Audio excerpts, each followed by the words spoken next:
क्या हो अगर कुछ एडवांस एलियंस पृथ्वी पर हमला कर दे। सिर्फ आप और आपके कुछ साथी उन एलियंस के साथ एक अदृश्य दीवार के बीच फंस जाए।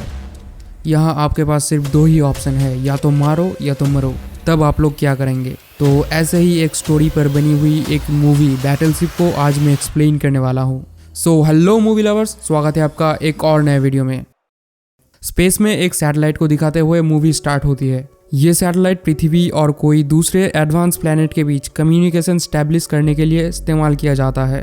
ऐसे ही एक प्लैनेट है प्लैनेट जी। साइंटिस्ट हवाई द्वीप में मौजूद बहुत बड़े बड़े एंटेना की मदद से हर 24 घंटे बाद उस सैटेलाइट पर सिग्नल भेजता है और वो सैटेलाइट सिग्नल लेकर डायरेक्ट प्लैनेट जी पर ट्रांसफर कर देता है। लैब में एक साइंटिस्ट बहुत गर्व के साथ सभी लोगों को ये सारी बातें बता रहा था और तभी वहाँ मौजूद एक थोड़ा सा बुद्धिमान आदमी ये बोलता है कि अगर वो एलियंस हमसे भी ज्यादा बुद्धिमान हो तो हमारे एल लगने वाले हैं। और फिर वो लोग पहली बार अपना सिग्नल प्लैनेट जी पर भेज देते हैं। सीन यहाँ कट हो जाता है और हमें हवाई द्वीप की नज़ारा दिखाया जाता है। यहाँ एक बार में मौजूद टीवी में वही सैटेलाइट की न्यूज़ दिखाया जा रहा था। इसी बार में हमारी कहानी की मेन हीरो हॉपर और उसका भाई सैमसंग भी मौजूद था।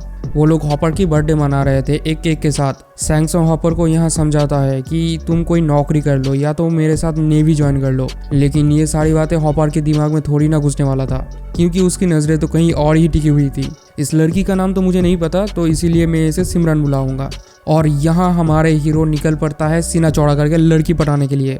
उसके पास जाके उसे पता चलता है कि उस लड़की को चिकन बर्गर चाहिए था, लेकिन बाहर की किचन बंद हो चुकी थी। तो हॉपर 5 मिनट मांगता है और निकल पड़ता है चिकन बर्गर की खोज में। बाहर एक लेडी दुकान बंद कर रही थी। हॉपर दुकान पर पहुंचते ही वो लेडी और भी तेजी से दुकान बंद कर देता है। अब हॉपर अपनी दिमाग चलाता है। वो छत तोड़ के दुकान के अंदर घुस जाता है और नशे में होने की वजह से दुकान में बहुत ज्यादा तोड़फोड़ कर देता है। फाइनली वो बर्गर लेकर बाहर आ जाता है, लेकिन तब तक वहाँ पुलिस पहुंच चुकी थी और उसे शॉक देकर बेहोश कर देता है। अब सुबह की सीन को दिखाया जाता है। हॉपर बर्फीले पानी में अपना दिमाग ठंडा कर रहा था और सैमसंग बहुत गुस्से में उसके ऊपर चीखते हुए बोलता है, जाहिल गवार नल्ले निकम में ऐसे बेवकूफों वाली काम क्यों करता है हर वक्त? अब बहुत हुआ, कितने दिनों तक मेरे पैसों में पलता रहेगा? अब तू मेरे साथ नेवी ज्वाइन करने वाला है बस। अब यहाँ सीन शिफ्ट हो जाता है और हमें बहुत बड़े बड़े लड़ाकू जहाज यानी कि बैटल शिप्स को दिखाया जाता है। बहुत सारे देशों की नेवी हवाई द्वीप पर आए हुए हैं रैम्पेक नामक एक प्रतियोगिता में हिस्सा लेने के लिए। ये प्रतियोगिता ट्रेनिंग की एक हिस्सा भी कह सकते हैं। तो रैम्पेक में अब फुटबॉल मैच चल रहा था। इसमें हॉपर, सैमसंग और भी बहुत सारे क्रूमेट्स हिस्सा लेते हैं। जापान की टीम की स्कोर थी 2 और यूएसए की 0। तो हॉपर यहाँ अपनी जलवा दिखाते हुए पहली गोल कर देता है और दूसरी गोल करने वक्त चाइनीज कैप्टन हॉपर के मुंह पर एक जूता बैठा देता है और यहाँ फाउल हो जाता है। सैमसंग बोलता है कि तुम इंजर्ड हो, तुम्हारे बदले मैं किसी और को पेनल्टी के लिए बुला लेता हूँ। लेकिन हॉपर कहाँ मानने वाला था। वो बहुत सीरियस होकर बॉल को किक करता है और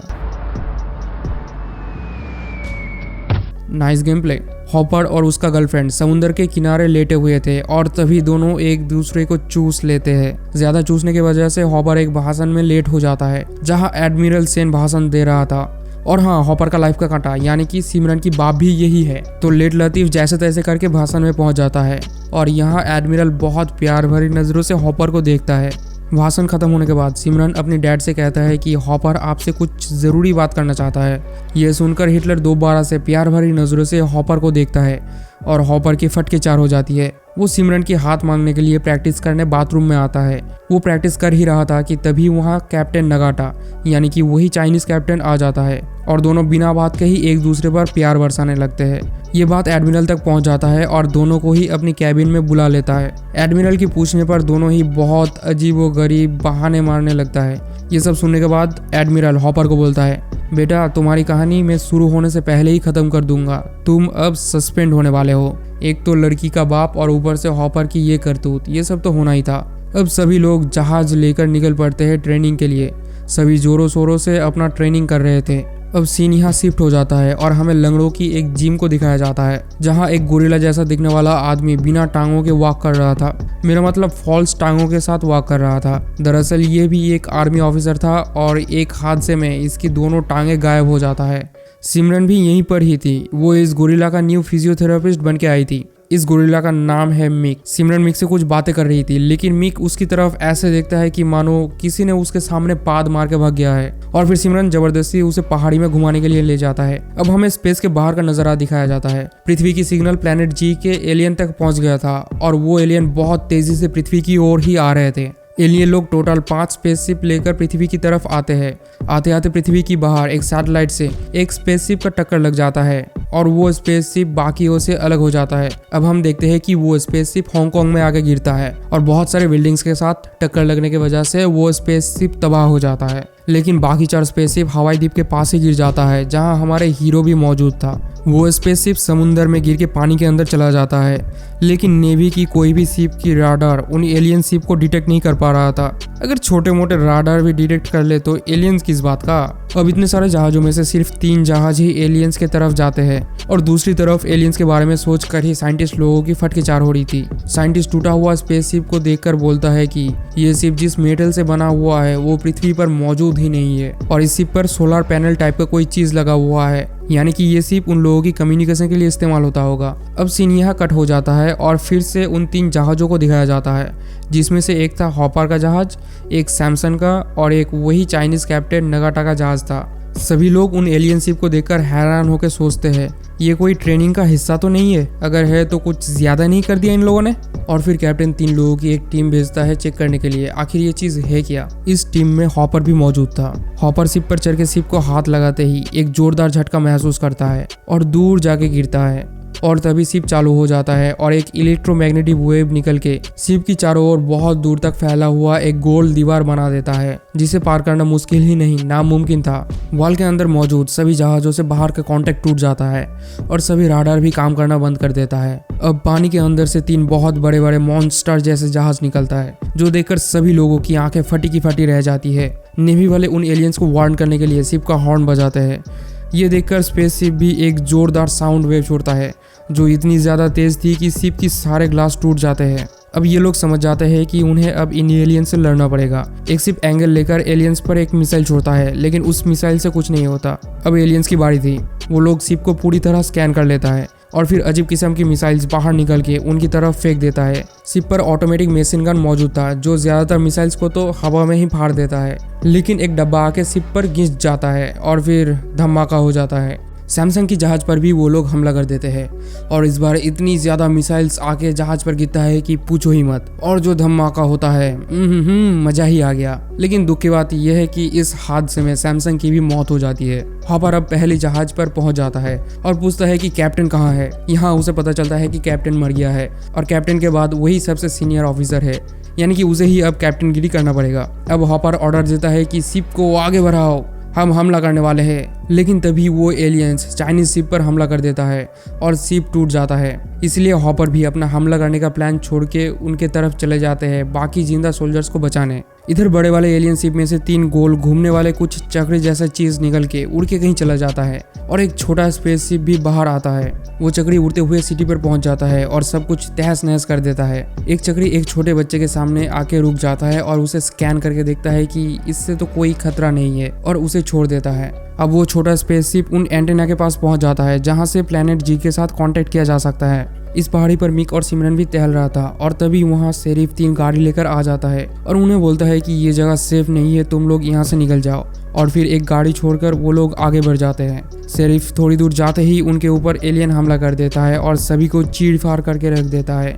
दूसरे सीन में हम देखते हैं कि हॉपर बहुत ज्यादा डिप्रेस्ड होकर बैठा हुआ था और एक सोल्जर के कैप्टन बुलाते ही उसके अंदर एक अलग ही मोटिवेशन आ जाता है। वो लोग अब एक चेम्बर में पहुंचते हैं। यहाँ एक एलियन पड़ा हुआ था। हॉपर उस एलियन का थोड़ा सा छानबीन करता है और उसके आंखों पर थोड़ा सा लाइट मारते ही वो एलियन जाग जाता है। वो एक हाथ से हॉपर की चेहरे को पकड़ लेता है और यहाँ हॉपर को बहुत बुरे बुरे ख्याल आने लगते हैं। तभी वहाँ दूसरे एलियंस आके हमला करके उसे बचाकर ले जाता है, लेकिन एक एलियन शिप पर ही रुक जाता है शिप को स्कैन करने के लिए। हॉपर अपना दिमाग लगाकर उस एलियन को एक मिसाइल मार के उड़ा देता है। एक एलियन को मारने के लिए एक मिसाइल, समझ रहे हो। दूसरी तरफ मिक और सिमरन उन एलियंस को देख लेते हैं और किसी को कांटेक्ट करने के लिए फिर से शेरिफ के गाड़ी में आते हैं। तभी वहाँ वो साइंटिस्ट भी पहुंच जाता है और उन्हें सब कुछ बोल देता है और यहाँ हमें पता चलता है कि उनकी कम्युनिकेशन शिप टूटने की वजह से वो अपनी प्लेनेट से कांटेक्ट नहीं कर सकते और इसलिए वो लोग अब उस सैटेलाइट को यूज करने वाले हैं अपनी प्लेनेट से कांटेक्ट करने के लिए। और सभी एलियन जोरों शोरों से अपनी काम करना स्टार्ट कर देते हैं। अब हॉपर और नगाटा मिलकर एक प्लान बनाता है। नगाटा बोलता है कि हम सुनामी बोर्ड की मदद से बहुत आसानी से उन जहाज़ों की लोकेशन के पता कर सकते हैं। तो ये बात सुनकर हॉपर नगाटा को इस शिप का कैप्टन बना देता है और सभी कैप्टन की कमांड फॉलो करने लगते हैं। वो लोग सिग्नल की मदद से कई बार मिसाइल्स फायर करते हैं, लेकिन एक भी मिसाइल्स नहीं लगता। फायर करने की वजह से उन्हें भी शिप की लोकेशन का पता चल गया था और 2 शिप बहुत तेजी से उनके ओर आने लगते हैं। और एकदम आखिर में नगाटा 2 मिसाइल्स फायर करता है और दोनों ही मिसाइल्स जाके 2 शिप में लग जाता है और वो वहीं ढेर हो जाते हैं। इधर सिमरन उस साइंटिस्ट की एक डिवाइस की मदद से शिप में मौजूद हॉपर को कॉल लगा देता है और उसे बोलता है कि तुम्हें सुबह 8 बजे से पहले इन एंटेना को उड़ाना होगा, और फिर सिग्नल कट हो जाता है। एक और स्पेसशिप उनकी तरफ बहुत तेजी से आने लगता है और ये देखकर हॉपर शिप को ऐसी जगह ले जाता है जहाँ से एलियन शिप के ऊपर डायरेक्ट सनलाइट पड़े। तो अब सनराइज हो जाता है और रोशनी की वजह से एलियंस की आंखें तिरबिरा जाते हैं और मौका देखकर शिप में से इतनी ज्यादा गोली और मिसाइल्स की बौछार होता है कि एलियंस को टाइम ही नहीं मिलता डिफेंस करने का। अब सारे सोल्जर्स बहुत खुश होते हैं और सोचते हैं कि ये हमने सारे शिप्स को डिस्ट्रॉय कर दिया, लेकिन तभी वहां घूमने वाली चकड़ी हमला कर देता है और शिप की डाइसेक्शन करके शिप की किडनी, लीवर, फेफड़े सब कुछ बाहर फेंक देता है। अब सारे सोल्जर्स बचते बचाते लाइफ बोट लेकर किनारे पर पहुंच जाता है और यहाँ हॉपर की दिमाग में एक और खुराफाती आइडिया आता है। वहाँ म्यूजियम बना हुआ एक जंगी जहाज को वो लोग अब लड़ाई में इस्तेमाल करने वाले हैं, लेकिन ये शिप बहुत ज्यादा पुराना था, इसीलिए इस शिप की कुछ बूढ़े सोल्जर्स को भी काम पर लगा देता है और फाइनली वो लोग शिप लेकर निकल जाते हैं एक और आखिरी युद्ध लड़ने। अब हॉपर आता है आखिरी एलियन शिप को खत्म करने के लिए, लेकिन एलियंस भी कहाँ कम था। एलियन लोग सारे मिसाइल्स, सारे हथियार तैयार करके रेडी हो जाते हैं। ये देखकर हॉपर हंसते हुए एक और प्लान बनाता है। हॉपर शिप को बाई ओर मोड़ने का ऑर्डर देता है और तभी एलियन शिप उनके ऊपर मिसाइल्स छोड़ देता है, लेकिन तभी हॉपर शिप की एंकर को छोड़ देता है और शिप अचानक रुक जाता है, जिस वजह से सारे एलियंस मिसाइल्स मिस हो जाते हैं और अब हॉपर हमला करके उनकी वॉल बनाने वाली मशीन को तोड़ देता है। लेकिन अभी भी एलियन शिप पूरी तरह तबाह नहीं हुआ था और दूसरी तरफ सैटेलाइट भी अपनी पोजीशन में आने ही वाली थी।